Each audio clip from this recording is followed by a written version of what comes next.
नमस्कार दोस्तों, स्वागत है आप सभी का हमारे यूट्यूब चैनल रत्नाकर क्लास। तो आज हम कक्षा 10 के जो पहला चैप्टर है केमिस्ट्री में, इसका नाम है रासायनिक अभिक्रिया एवं समीकरण है। ठीक है ना।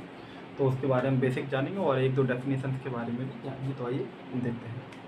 ठीक है ना। चैप्टर पहला है हाँ ठीक है। चैप्टर पहला लेसन 1 है रासायनिक अभिक्रियाएँ।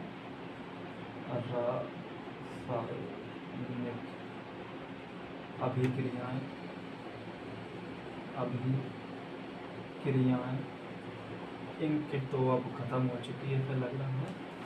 रासायनिक अभिक्रियाएँ एवं समीकरण है, दिखाई दे रहा है, ऊपर पहुँच गए क्या? अभिक्रिया एवं समीकरण है, समीकरण है। ठीक है। ठीक है, थोड़ा सा चमक रहा है यहाँ पर, ये अभिक्रियाएँ लिखा हुआ है। अब थोड़ा सा, अब अगर इनके भी डालना है तो थोड़ा सा वीडियो रोकिए, पहले देखते हैं, तब कंप्लीट कर लेंगे, तब देखते हैं। रासायनिक अभिक्रिया सबसे पहले हम जानेंगे रासायनिक अभिक्रिया क्या होती है। ठीक है ना। रासायनिक अभिक्रिया तो वे अभिक्रियाएँ जिनमें एक या एक से अधिक पदार्थ, क्या बोला, वे अभिक्रियाएँ जिनमें एक या एक से अधिक पदार्थ आपस में क्रिया करके नए पदार्थ का निर्माण करते हैं। एक या एक से ही अधिक निर्माण करेंगे, ऐसा नहीं है कि एक या एक से अधिक पदार्थ मिलेंगे और एक या एक से अधिक नए पदार्थ बनाएंगे। समझ में आ रही बात क्या बोल रहा है? फिर सुनेंगे। वे अभिक्रियाएं जिनमें एक या एक से अधिक नए पदार्थ आपस में मिलकर एक या एक से अधिक नए पदार्थ का निर्माण करते हैं, उन्हें बोलते हैं रासायनिक अभिक्रियाएं। ठीक है। अब बात करते हैं, अच्छा, रासायनिक अभिक्रियाएं, तो अभिक्रियाओं में कुछ शब्द आते हैं, वो हम आपको बता देते हैं। और जो अभी बेसिक बता रहे हैं ये कोई बोर्ड एग्जाम के लिए आपके लिए इम्पोर्टेंट नहीं है, तो इसको डेफिनेशन वगैरह भी हमें जानने की जरूरत नहीं है। वैसे हमने आपको बता दी, आप लिख सकते हो। डेफिनेशन जो ज़रूरी होंगी आपको बोर्ड पर लिख के बता दी जाएंगी सारी, जो आपको ऐसा लगता है। बोर्ड पे तो हम काफ़ी सारी लिख ही देंगे, ये जैसे ये बता दी है। अब तो रासायनिक अभिक्रिया जब हम लिखते हैं तो हमें कुछ शब्दों की आवश्यकता होती है, जैसे कि अभिकारक, अभिकारक, जैसे कि मान लीजिए ए मिला और बी मिला, तो आपस में मिलकर सी और डी का निर्माण किया। जरूरी नहीं है यहाँ पर दो बने, तीन भी बन सकते हैं, एक भी बन सकता है, यहाँ एक हो सकता है, यहाँ पर दो या तीन बन सकते हैं। ऐसे अलग अलग एग्जाम्पल्स हैं, है ना। आपको सिर्फ बता रहे हैं कि आप देखिए ये जो है कि रासायनिक अभिक्रिया पूर्ण होने से पहले, क्या बोला, रासायनिक अभिक्रिया पूर्ण होने से पहले का मतलब होता है, यानी कि अभिक्रिया होने से पहले जो पदार्थ लिए जाते हैं उन्हें अभिकारक बोलते हैं। बात आई समझ में? क्या बोला कि रासायनिक अभिक्रिया होने से पहले जो पदार्थ लिए जाते हैं, यानी कि रासायनिक अभिक्रिया करने के लिए जो पदार्थ भाग लेते हैं, रासायनिक अभिक्रिया होने में जो भाग लेते हैं उन्हें क्या बोलते हैं? अभिकारक। और रासायनिक अभिक्रिया होने के पश्चात जो नए पदार्थ बनते हैं उन्हें बोलते हैं उत्पाद।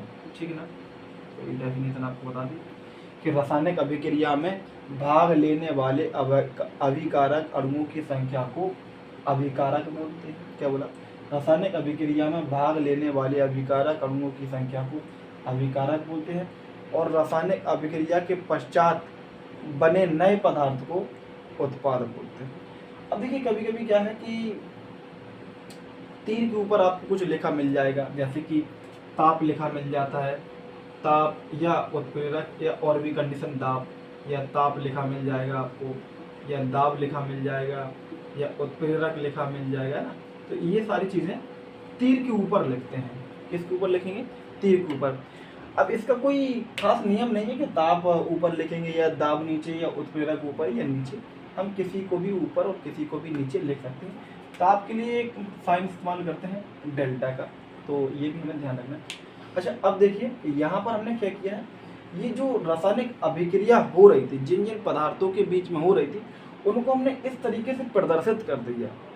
तो जो प्रदर्शित करने का जो तरीका है, जैसे कि आप यहाँ देखें, रासायनिक अभिक्रिया को प्रदर्शित करना, हमने ये रासायनिक अभिक्रिया, ये अभिकारक लिए और ये अभिकारक आपस में क्रिया करके उत्पाद बना रहे हैं। तो इस तरीके से हमने जो लिखा है, यानी कि रासायनिक अभिक्रिया को प्रदर्शित करने का जो तरीका है उसको बोलते हैं हम रासायनिक समीकरण। बात आई समझ में? क्या बोला हमने?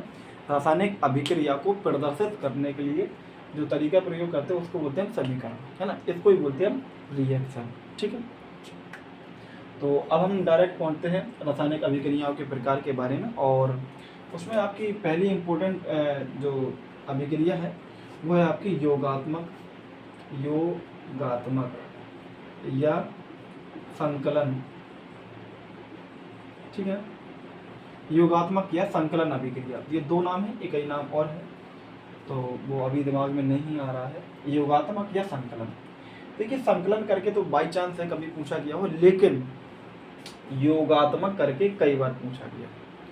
तो योगात्मक से ही हम डेफिनेशन बना लेंगे। योगात्मक का मतलब आप समझ पा रहे होंगे आसानी से कि इसमें किसी ना किसी चीज़ का क्या हो रहा है, एडिशन हो रहा है, जुड़ रहा है। तो जब दो या दो से अधिक पदार्थ, क्या बोला हमने आपसे, जब दो या दो से अधिक पदार्थ आपस में मिलकर किसी एक नए पदार्थ का निर्माण करते हैं। ये बात यहाँ पर ध्यान रखने वाली बात है कि यहाँ पर हम बोल रहे हैं किसी एक नए पदार्थ का निर्माण।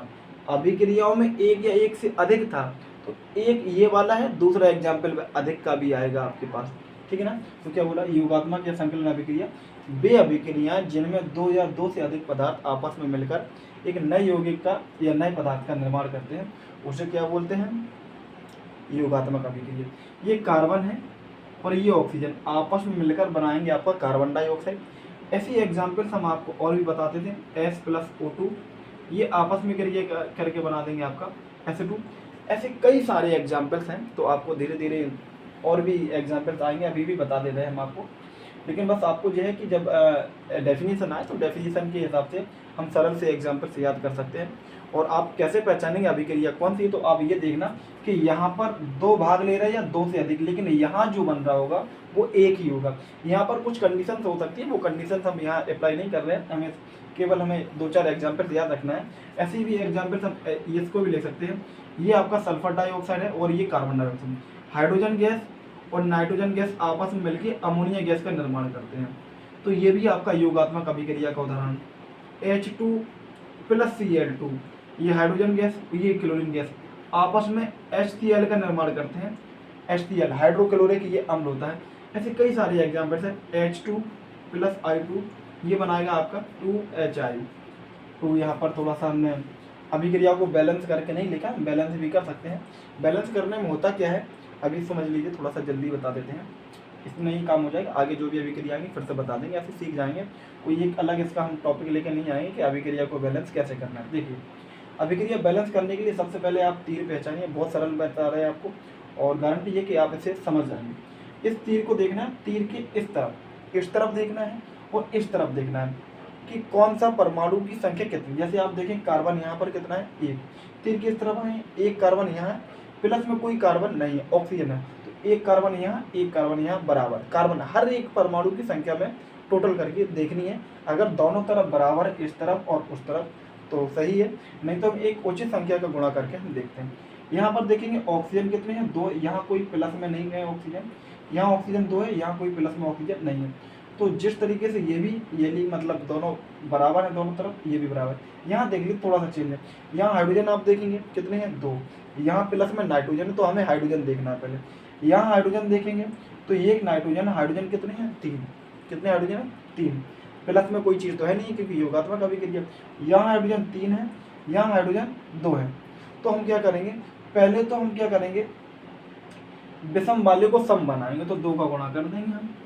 अब देखिए होगा क्या कि हाइड्रोजन कितने हो गए, तीन दूनी छः, हाइड्रोजन कितने हो गए, छः, लेकिन नाइट्रोजन कितने हो चुके हैं, दो, तो नाइट्रोजन यहाँ ऑलरेडी दो है, तो ये रिएक्शन बैलेंस हो चुकी है, मतलब हमने बैलेंस कर लिया। H हाइड्रोजन कितने हैं, दो, क्लोरीन कितने हैं, दो, यहाँ पर कितना हाइड्रोजन एक, और क्लोरीन कितना एक, तो यहाँ कर देंगे हम दो का गुणा। यहाँ जो आगे नंबर का गुणा होगा वो नंबर इसमें भी गुणा होगा और वो नंबर इस वाले में भी गुणा होगा, यानी कि ये जो दो का नंबर का गुणा है वो हाइड्रोजन में भी होगा, दो का गुणा आपका क्लोरीन में भी होगा। ठीक है ना। ऐसे H2 और I2 है, दो हाइड्रोजन है, दो आयोडीन है, क्या बना रहा है HI, तो यहाँ पर भी हम दो का गुणा कर देंगे, तो हाइड्रोजन के ये दो का गुणा हाइड्रोजन में भी होगा और दो का गुणा आपका आयोडीन में होगा। हाइड्रोजन में भी होगा। इसका नाम है अमोनिया गैस, इसको अश्रु गैस के भी नाम से हम जानते हैं। ये सल्फर डाइऑक्साइड है, ये कार्बन डाइऑक्साइड है, ये आपका हाइड्रोक्लोरिक अम्ल है। अगर आपको खाना ज़्यादा खाने के बाद कभी डकार आई हो तो खाना जो हजम होता है तो उसमें पित्त से जो पित्त रस निकलता है उससे हाइड्रोक्लोरिक अम्ल ही निकलता है। इसके बाद ये आपका हाइड्रोजन आइड, ठीक है ना। तो देखते हैं थोड़ा सा और,